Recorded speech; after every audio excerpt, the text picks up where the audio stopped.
conflict or areas located, for example, let's say if the shipment was going to Somalia, it was going to Somalia. maybe further down south, Yeah. and was attacked around the Somali area, how would you evaluate that in a report that's stating the result of that project?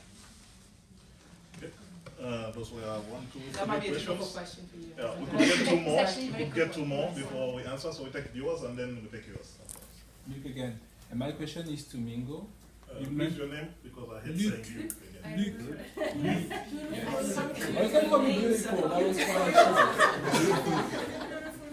So you mentioned regarding rebuilding, job creation in peace building and post-conflict reconstruction. You mentioned something about building the trust within the people and making sure that when you go into these new territories, you're careful not to embitter or make the situation even worse. How would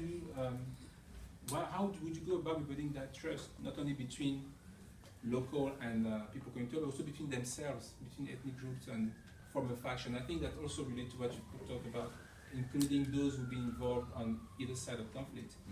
How do you guys go about building that trust? I mean, if you have ideas.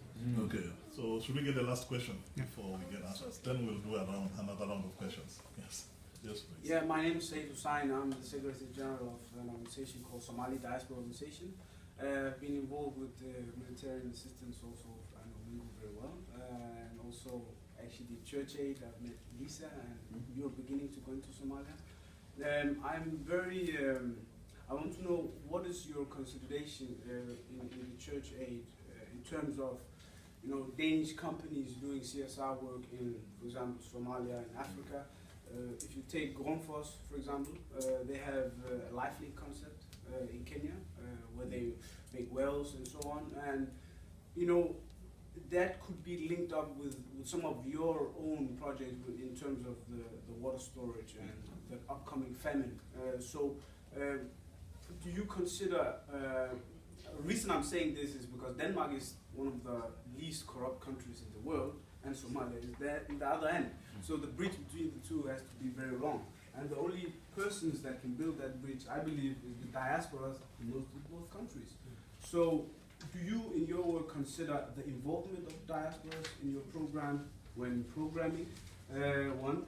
Two, do you consider diaspora companies maybe bidding? You have also, like DRC, sometimes bids for South Sudan and so on.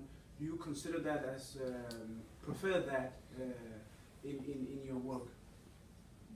Thank you. I think we shall take these 5 questions first, and when they are done, I think we give them some 15 minutes, and then we take another round.